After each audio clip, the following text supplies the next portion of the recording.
Je vous remercie, Madame la Présidente, et je remercie aussi toute l'équipe de l'ESCOA, ainsi que son secrétaire exécutif, Madame Riva Charot. Permettez-moi, Mesdames et Messieurs, de vous parler, avant d'entamer le fond de ce sujet, permettez-moi d'abord d'analyser les principales caractéristiques du dysfonctionnement du pouvoir dans les pays arabes. À partir de cet élément, nous tirerons les conclusions qu'il faut pour permettre d'éviter que les forces contre-révolutionnaires ne puissent mettre en cause l'évolution des révolutions du printemps arabe. En effet, les caractéristiques du dysfonctionnement du pouvoir dans les pays arabes se caractérisent par 4 à 5 dominantes. La première dominante, c'est le monopole par le pouvoir autoritaire de la représentation politique et sociale depuis leur indépendance. Effectivement, depuis l'indépendance de nos pays, le pouvoir politique monopolise la totalité de tout le pouvoir à travers un certain nombre d'instruments. Il est l'unique maître, il est l'unique chef et celui qui décide pour tout le monde. La deuxième caractéristique de ce dysfonctionnement, c'est que les sociétés arabes ont été caractérisées essentiellement par une subordination à ces pouvoirs. Cette subordination passive qui fait que ces sociétés arabes n'ont développé aucun instrument pour véritablement se libérer de ces pouvoirs ou au moins avoir les contre-pouvoirs qu'il faut pour éviter qu'ils ne soient oppressés par ces pouvoirs. Enfin, les conditions de la participation politique des citoyens et la gouvernance démocratique n'existaient pas non plus dans nos pays. Et quatrièmement, la prédominance d'un parti unique essentiellement qui domine totalement l'État ou d'une structure politico-militaire prédominer la vie politique de ces pays.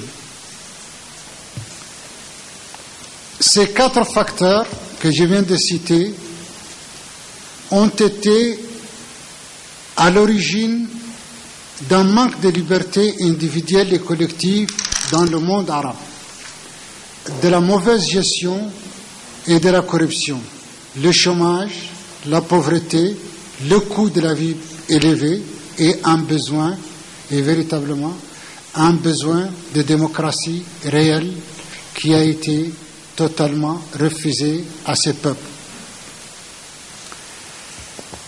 L'ensemble de ces facteurs que je viens de citer ont été, de mon point de vue, l'élément essentiel qui a déclenché le printemps arabe. Par conséquent, ces forces contre-révolutionnaires que nous voulons éviter sont les forces qui agissaient au sein de ce pouvoir et qui tiraient leur pouvoir de cette situation politique que je viens de décrire. Et par conséquent, pour éviter qu'ils n'influent sur l'évolution des révolutions et qu'ils ne neutralisent ces révolutions ou qu'ils ne dévient ces révolutions, il faut que les mesures adéquates soient prises aussi bien immédiatement pendant la gestion de la période transitoire de ces révolutions que des mesures qui doivent être des mesures au-delà de cette période-là. Ici, permettez-moi, mesdames et messieurs, de vous citer l'expérience de mon pays pendant la transition de 2005-2007, qui était en tout point de vue, la situation de notre pays était en tout point de vue semblable à la situation des pays qui viennent de connaître la révolution que nous vivons aujourd'hui dans l'essentiel des pays arabes. Et par conséquent, en 2005, un changement a eu lieu dans notre pays. Ce changement a été fait de façon à ce que l'ensemble du peuple mauritanien puisse participer de façon active et de façon effective à ce changement et d'être véritablement un élément de la décision et un élément important de ce qui se passe dans notre pays. Pour cela, nous avons, dès le commencement de ce changement, organisé ce que nous appelons l'organisation des journées nationales de concertation, qui est une sorte de constituante réunissant l'ensemble des partis politiques, une représentation totale de toute la société civile, qu'ils soient des ONG ou qu'ils soient des syndicats ou toute autre association, l'ensemble des structures de l'État qui puissent intervenir dans cette perspective-là. Et par conséquent, à partir de cet instant, nous avons travaillé de façon permanente dans un consensus national total du premier jour jusqu'au dernier jour. Ces journées de réflexion ont identifié un ensemble de problèmes pour notre pays et ont défini un calendrier très précis à la fois dans tous les domaines. Le premier calendrier qui a été défini pour véritablement créer un climat de confiance entre tous les acteurs politiques et les gouvernants eux-mêmes était la définition d'un calendrier électoral très précis, très détaillé, qui permette de dire à tout le monde: le gouvernement de transition ne restera pas au pouvoir.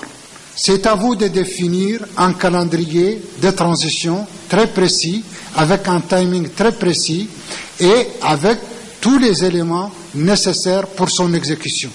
Donc, en assemblée constituant de la représentation de tous les Mauritaniens et dans un consensus, je dis bien consensus total, la représentation de tous les pays a défini un calendrier électoral précis avec un timing très précis.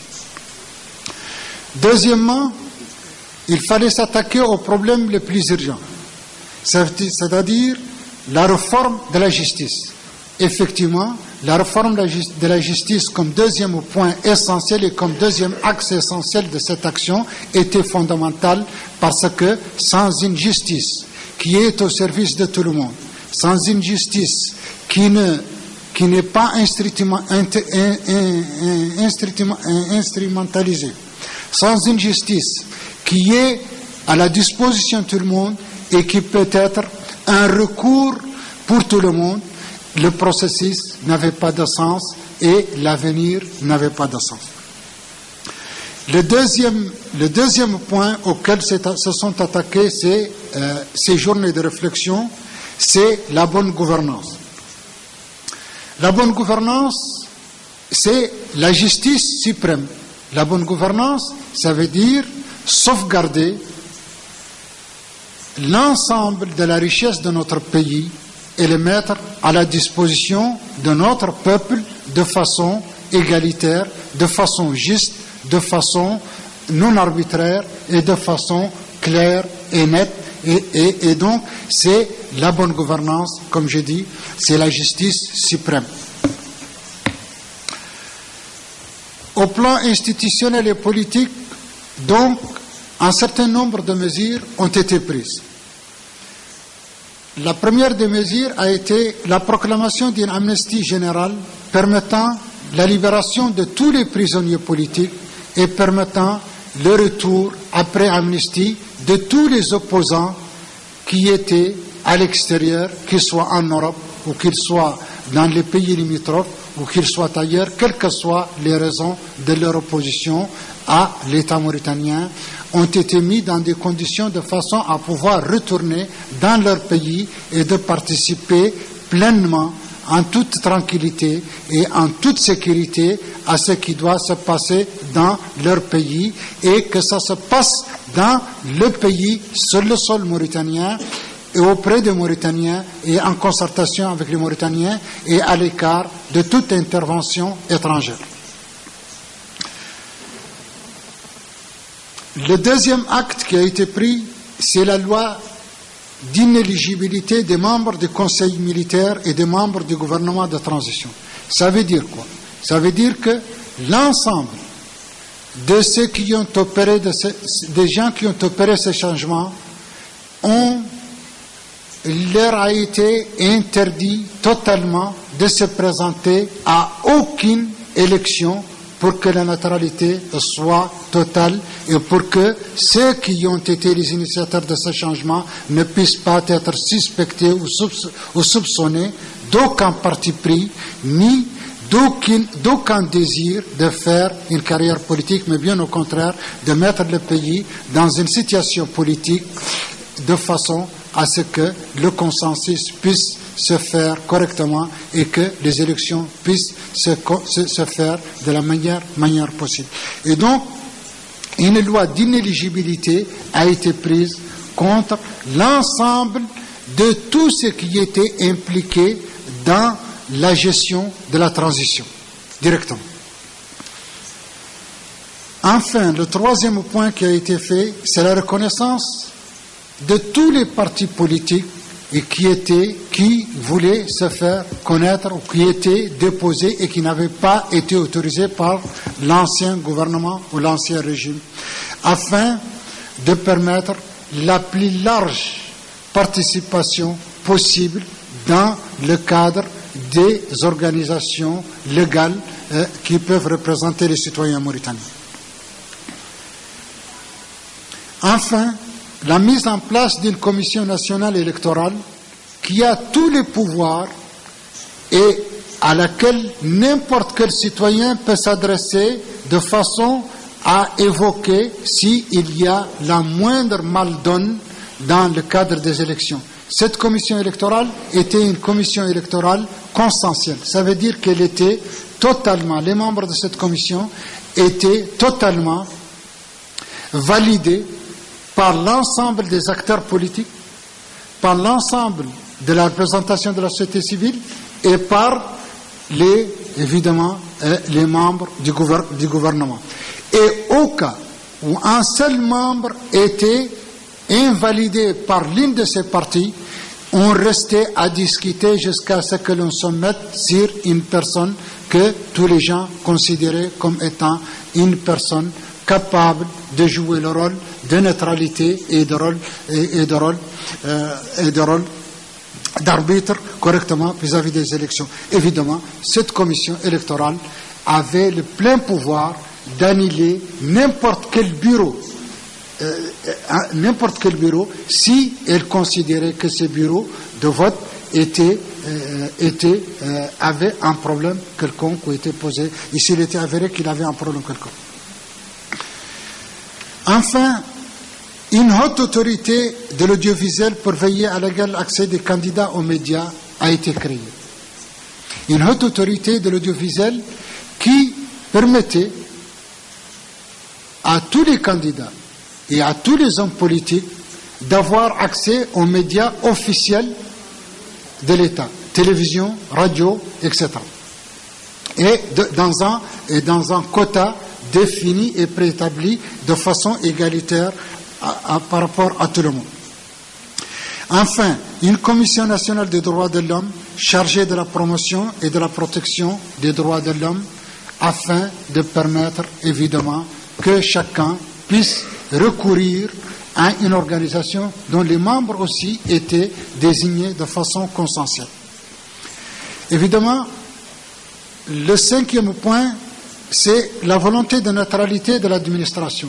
Il fallait que l'administration, qui était une administration habituée à la manipulation des élections, qui était habituée à tricher pour le pouvoir, qui était habituée à bricoler toutes les affaires électorales, puisse être une administration neutre et au service uniquement de l'État. Et par conséquent, toutes les mesures ont été prises dans ce sens. Enfin, l'annulation de la censure des médias et leur libération totale et la création,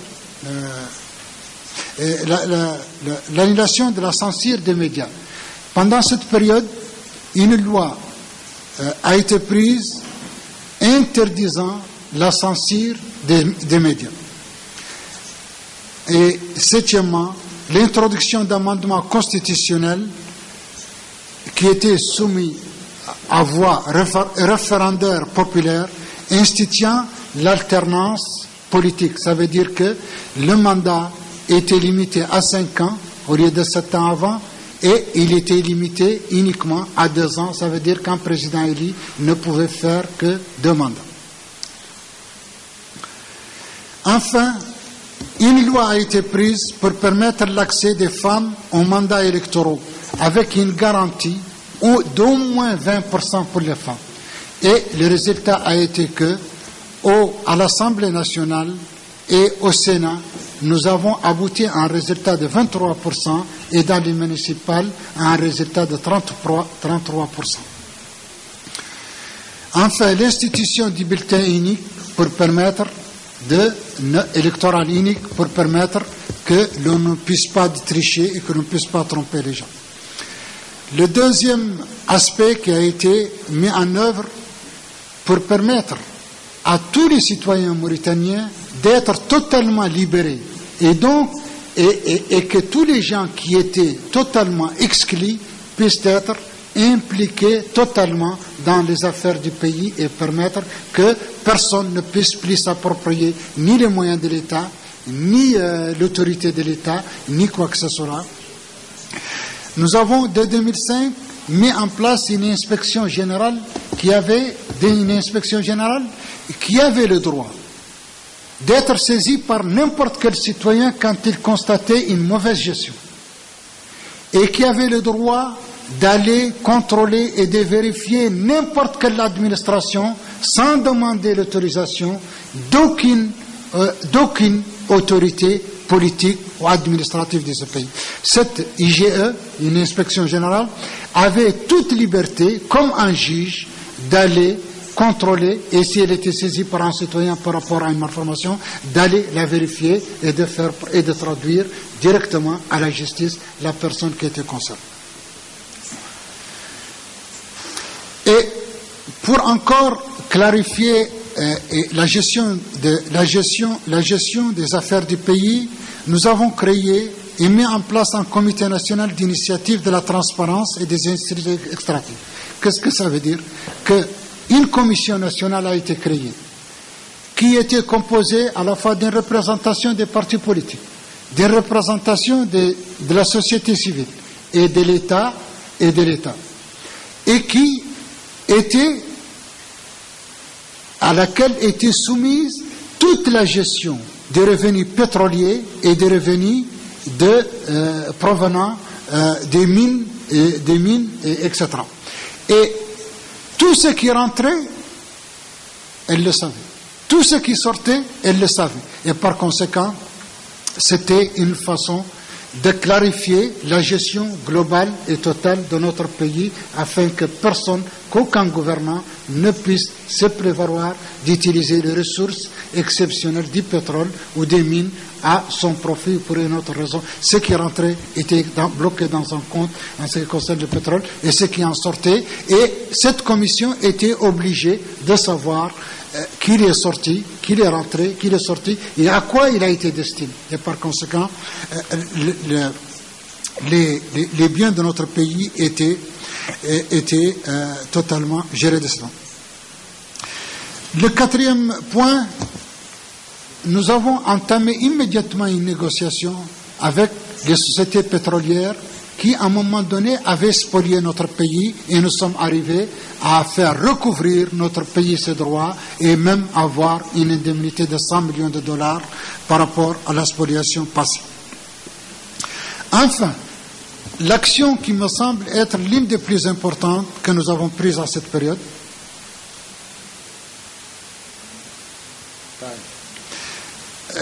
et que nous avons procédé à l'augmentation de 100% des salaires de tous les fonctionnaires. C'est la meilleure manière de lutter contre la corruption et contre la pauvreté.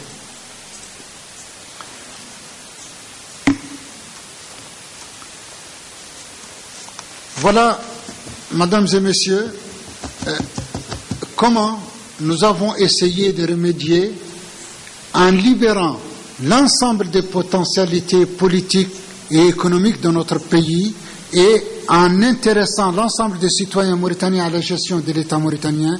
Nous avons essayé véritablement de neutraliser toute velléité de monopolisation de l'État et des éléments.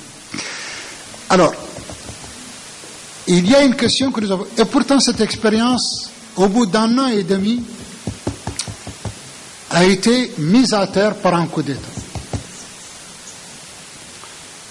Et malgré l'encensement dont elle a été fait l'objet, à la fois par la presse et par l'ensemble de nos partenaires, tout le monde, et c'est la grande question, et c'est peut-être la leçon la question qu'il faut se poser pour aujourd'hui les révolutions ou le printemps arabe. Cette expérience a été, après un an et demi, l'objet d'un coup d'État. Et quand ce coup d'État a eu lieu, aucune voix ne s'est élevée pour dire c'est un gâchis. Qu'est-ce qui s'est passé? Il est vrai que cette expérience est arrivée en 2005-2007. 2005-2007, elle était dans un contexte régional totalement isolé. Ceux qui aujourd'hui ont été renvoyés par les révolutions et le printemps arabe étaient tous au fait de leur puissance et de leurs illusions de pérennité au pouvoir. À l'époque, et je ne citerai que les plus importants, M. Ben Ali se considérait intronable et déjà allait dans des perspectives autres que Trump. M. Hosni Moubarak commençait à présenter ses enfants pour la présidence. M. Kadhafi, qui a été l'un des éléments qui a le plus porté préjudice à cette expérience, lui aussi déjà commençait à préparer ses enfants. Voilà un peu le contexte régional dans lequel cette expérience s'est faite. Évidemment, ce ne sont pas ceux-là qui vont la regretter et ce ne sont pas ceux-là qui vont se mettre contre elle. Au-delà de cela, il y a eu aussi l'assentiment des pays occidentaux qui se disent la Mauritanie, un petit pays immense, 1 240 000 km², très peu peuplé, menacé par Al-Qaïda et menacé par l'islamisme, une démocratie très fragilisée, très difficile à ancrer dans le contexte régional et international, l'affaiblit et, de toute évidence, avec une grande probabilité qu'il puisse un jour ou l'autre se retrouver dans une situation de l'Afghanistan. Et par conséquent, un coup d'État en général vaut mieux pour le sécuriser que cette expérience démocratique. Voilà les éléments objectifs qui ont fait que personne, évidemment, n'a regretté cette expérience qui, malheureusement, a été un gâchis énorme pour notre pays. Ce qui a été un gâchis énorme pour notre pays. Voilà, mesdames et messieurs, les quelques réflexions que je voulais porter à votre connaissance et l'expérience qui, demain, après-demain, il faudra voir est-ce qu'elle ne va pas se renouveler dans ce qui se passe aujourd'hui. Alors, j'ai 3 ou 4 petites questions pour avant de terminer. La première, est-ce que la mise en œuvre de toutes les mesures nationales politiques, économiques et sociales sont suffisantes pour garantir la pérennité des révolutions arabes. Est-ce que ces révolutions arabes, sans un soutien international, évidemment maîtrisé, voulu, et dans les limites de leur souveraineté et de l'intérêt de ces révolutions, parce qu'à l'expérience, quand nous regardons ce qui s'est passé, par exemple, quand les pays de l'Est d'Europe ont fait leur révolution.